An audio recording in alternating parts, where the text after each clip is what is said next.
Princess Evangile. Right, I'm just going to mention at this point that for some reason my Fraps frame rate counter is being really weird at the moment. It keeps vanishing.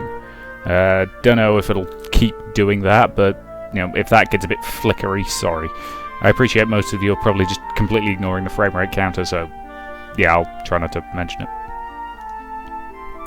Actually, I should have read that, shouldn't I? There didn't seem to be anyone visiting graves for the new year, and the large graveyard was deserted. Masay-kun, wait for me. Oh, sorry.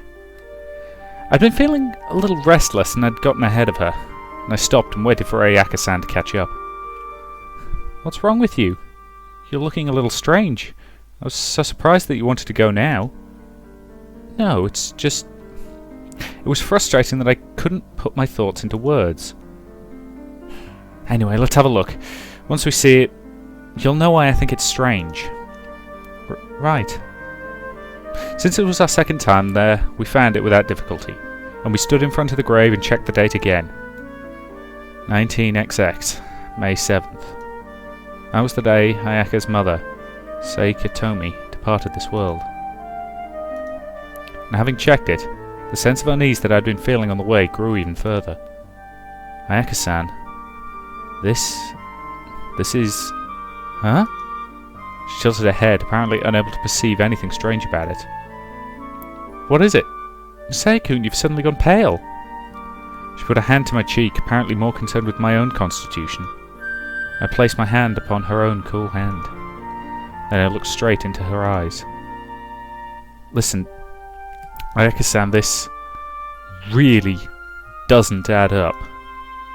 My voice was trembling.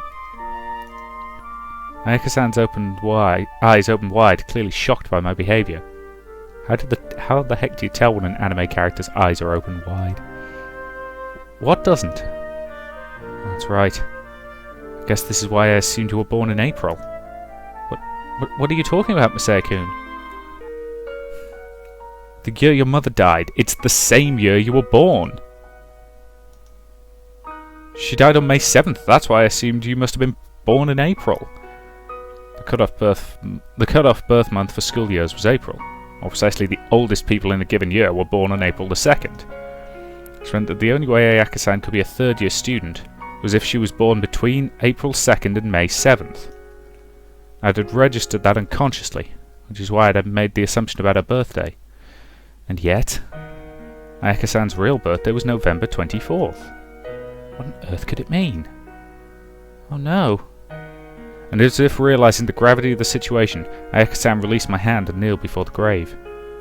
Then, like an archaeologist excavating ancient ruins, she leaned in close to the writing. You're right.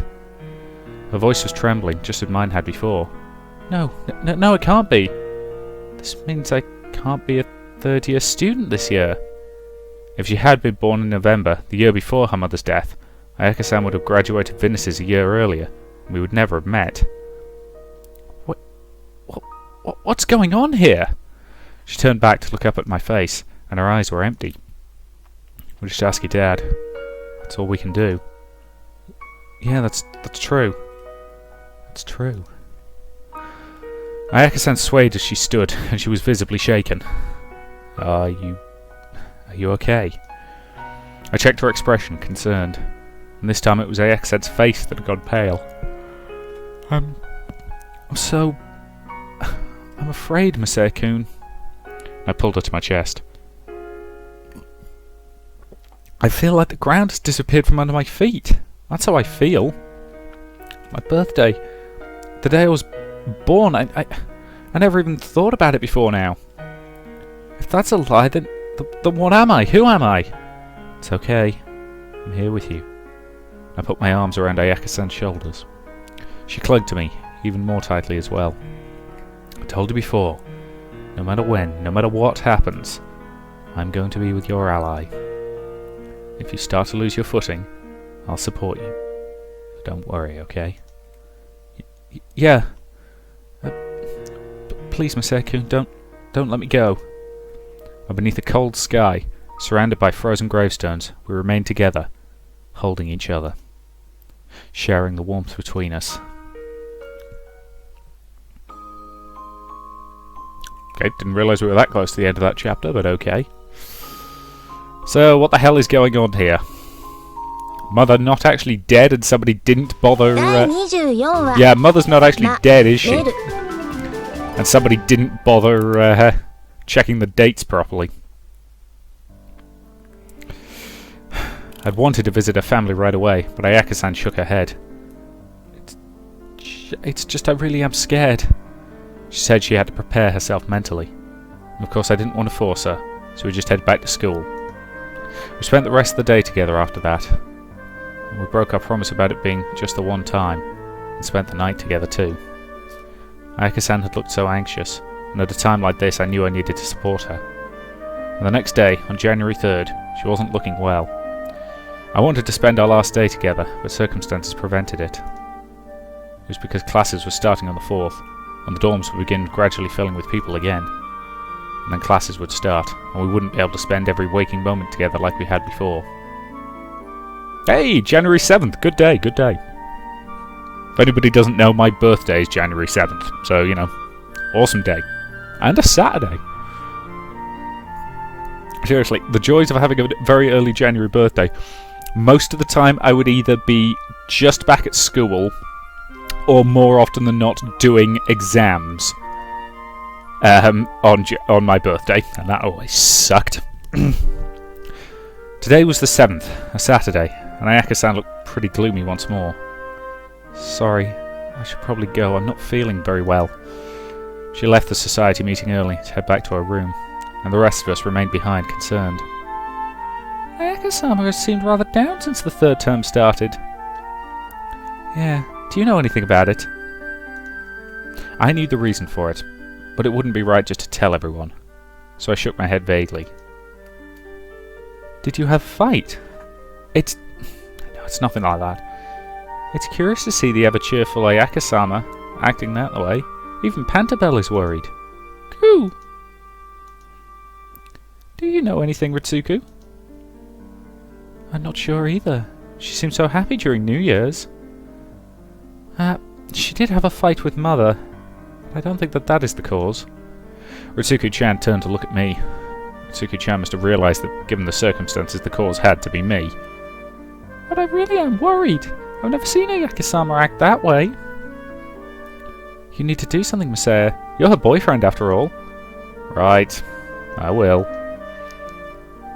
Naturally, I'm worried about Ayaka-sama, but the election is approaching too. She was right. 40 days from now, we'll be holding the grand vote to determine the fate of our school. The choice for Student Council President would be between Rai-san and Ritsuko-chan.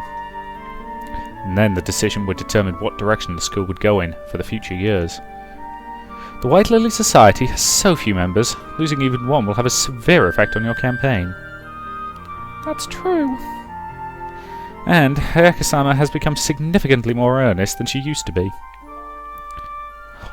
Do you think she feels sad about graduating? She may.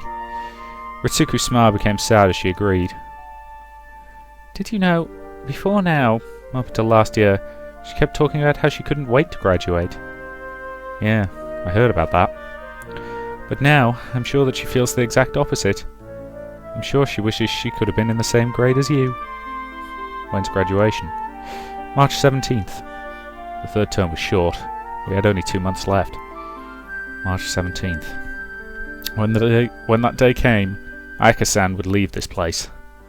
The businesses without Ayaka-san. I knew that day would come, and yet I never really imagined it.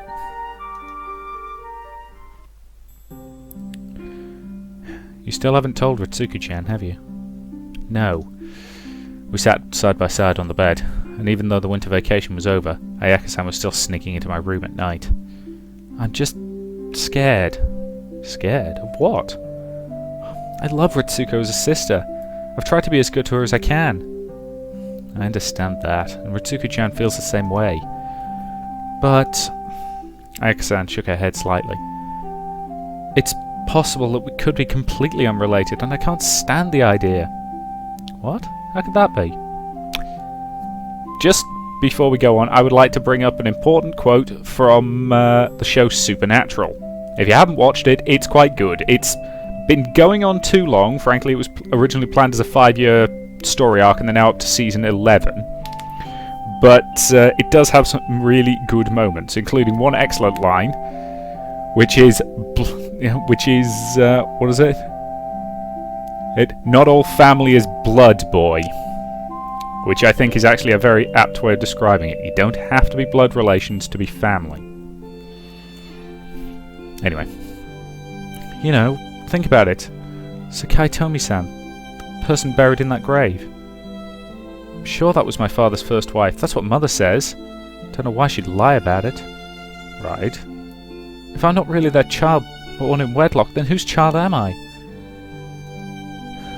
I doubt it's just some stranger, but God, there's a chance I could be the child of some relative. And if that's the case, it makes perfect sense. What do you mean? In fact, Ritsuko and I don't look alike. I told you before, siblings don't always look alike. Have you ever heard of a changeling? What's that? It's a child who doesn't resemble their parents. Happens often enough that there's a word for it. Really? Because I always heard that changeling was a type of fairy that basically kidnaps a child and then replaces it. Usually when they're very, very, very young. I mean, don't get me wrong, I don't actually believe in fairies, but I happen to quite like, you know, folklore and things like that, which is how come I'm aware of a lot of this stuff. And if parents and children don't always look alike, the chance for a sibling is... Sae-kun, I was born half a year after my mom died. At that point, Dad and Mother were already married. Wow! Less than half a year between the death of wife number 1 and marrying wife number 2. Okay, seems fairly fast to my mind, but to each their own. Do you think Mother would really have let Dad have a child by some strange woman? Even setting aside the tenets of Christianity, it's normally unbearable to have an illegitimate child as a newlywed. I don't want to believe my dad's such a lecher either, which means I must have entered the picture some other way. Illegal cloning experiments! Come on, illegal cloning experiments, that'd be a laugh. I'd love this game to, you know, just completely go nuts and throw in, you know, supernatural elements and sci-fi elements, and screw it, let's just throw in the kitchen sink while we're at it. I have gone completely off track. But there was one other possibility. I wasn't sure if it had really slipped her mind, or if she was just hesitant to say it. Ayaka-san, I took her hand. You won't find the answer sitting here and worrying about it. Right. You have to ask your dad about it. Don't worry. I'm here. I'm with you. Sae-kun, for the rest of your life. Her eyes opened in mild surprise and a slight blush spread through her cheeks. We'll be together all our lives, right? Right. And tears began to roll down her cheeks. It felt a little cliché. There was no way to be shut now. So I kissed her tears. And then I kissed the tears from her eyes, and then her lips. And her lips were just a little salty. Okay. I think I'll go tomorrow then. Is that okay? Of course. Well, let's go to the restaurant right after it closes. Or even open on Sundays. Right. I love you. Love you. And we exchanged kisses for a while, and then Ayaka-san stood up. See you tomorrow. Salutations. Her expression was cheerier as she departed, and I felt a sense of relief too.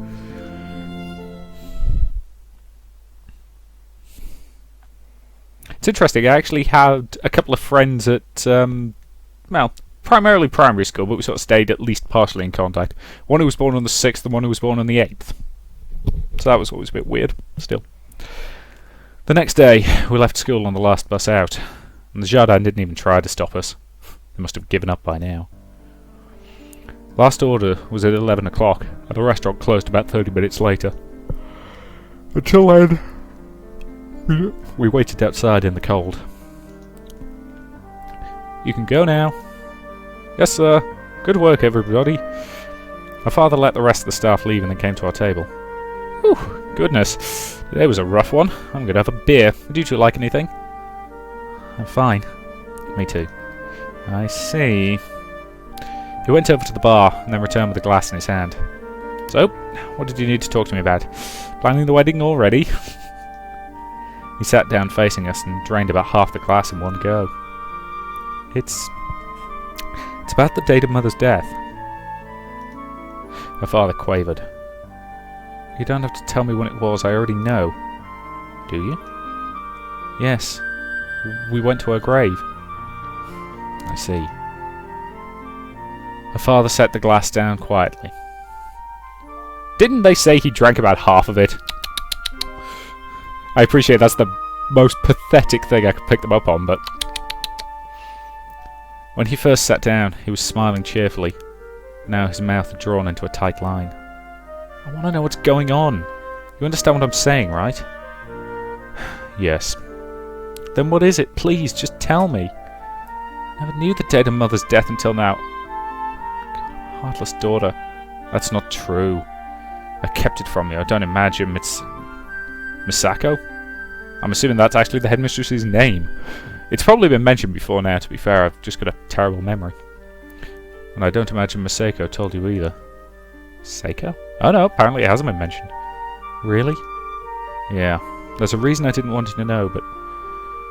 Well, we couldn't fake the date on a gravestone. So I figured you'd find out about it someday, and when that happened... Well, I promised myself I'd tell you everything. Then explain it. He nodded, and turned his eyes to the window, gazing out into the distance. Let's see. Where should I begin? First, as you probably imagined when you saw the date of her death, Tomi isn't really your mother. Your real mother is, well... Even though he'd made up his mind, he was still hesitating as he spoke. Your real mother is Misako. What? You're kidding? No, you're kidding, right? No, that can't be. Nayaka-san's shoulders began to shake. It's true. I'm sure I'm not mistaken. I'm your father, and my wife is your mother. Aya-chan, you were our first daughter. Misako's and mine. Ah, let me guess, born out of wedlock. He had an affair with her, she felt really, really bad about it, and then his wife died, and so they got remarried. I nearly dropped my glass there, that would have been awkward. Though, to be fair, you'd probably have got some interesting swearing on this recording. Anyway. But what are you talking about? Aya-san stood, slamming her fists down on the table. The contents of our cups shook in slow motion before my eyes. Saying that Mother gave birth to me? It can't be. Mother, eh? Aya-chan, please, sit down. Her father's tone was unusually strict. We can't have a reasoned conversation with you standing like that. But... it's so strange. It's too strange. Ayaka-san slumped back into the chair, all her rage leaving her. She spent all this time treating me like a stepdaughter and you supported her? Aya-chan, I'm sorry. He bowed low to her. I lied to you for so long. You lied? But Mitsuko never lied to you intentionally. She believes it from the bottom of her heart. How? She believes that you're not her daughter. How? Either she's completely mad, or she's wrapped herself in so much religious dogma that she's deluding herself. I'll be honest, I'm leaning towards option number 2. Explain. Ayaka-san sat up in her seat again. I know the story we always told you, right? About the start of our romance. You know... Well, you know that your mother Tomi cheated on me, and I sought comfort in Misako's arms when we grew close. Reality is the opposite. The opposite? Tomi... she wasn't cheating on me. Are you saying... He nodded. The first time I met Misako, was about 6 months before Tomi died. We were at the hospital where she was interred. Wait a minute.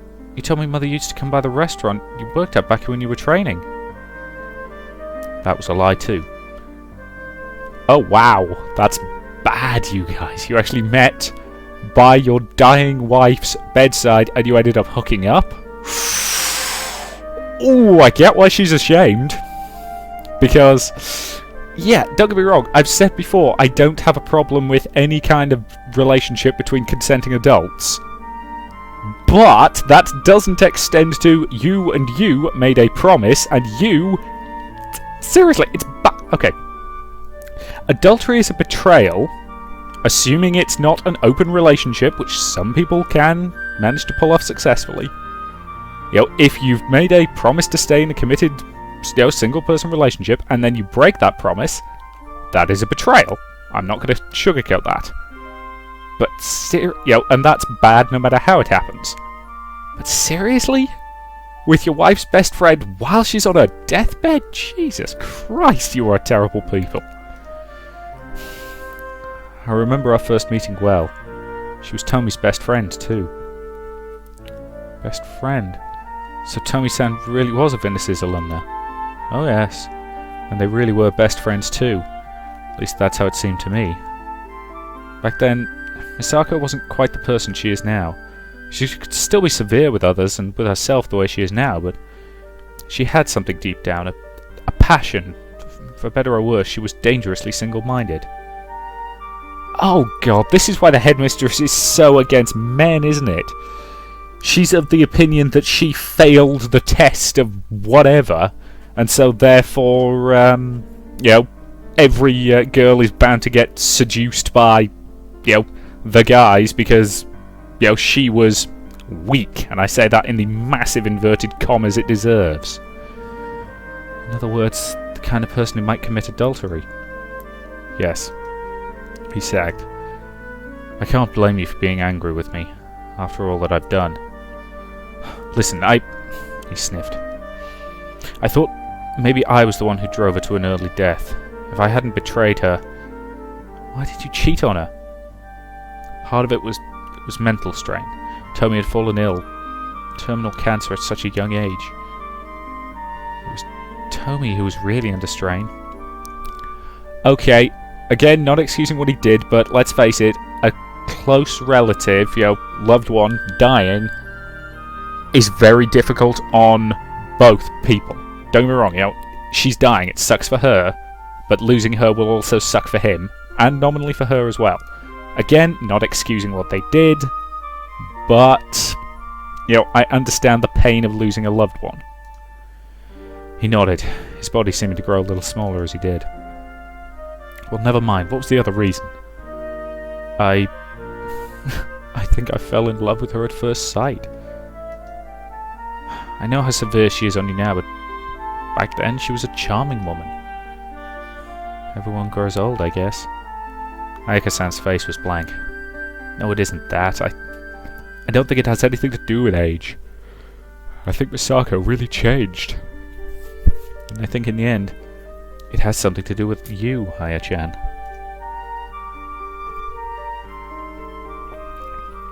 That's true. If the Headmistress doesn't even acknowledge Ayaka-san as hers, then that in itself is a seriously abnormal situation. Well, by the way, your mother's a Christian, you know? Yes. And from what I've heard, Misako was baptized as an infant, and has thought of herself as Christian for as long as she can remember. She then embraced her faith earnestly and grew up without any doubts in it at all. Aya-chan, your mother... She really never dreamed she would commit adultery. She dreamed of a future with a wedding celebrated by everyone, with no need to fear the eyes of others. No, she didn't just dream of it. With the sincerity she put into everything she did, she felt like such a future was a certainty. And then, what was it really? Even though it was her best friend's husband, even though she was still worried about her friend, the wife who should have taken me to task ended up bedridden. I tortured myself over it. I thought this is what happens when a man strays, and yet we just... You fell in love, right? Yeah. It's just a question of when you meet.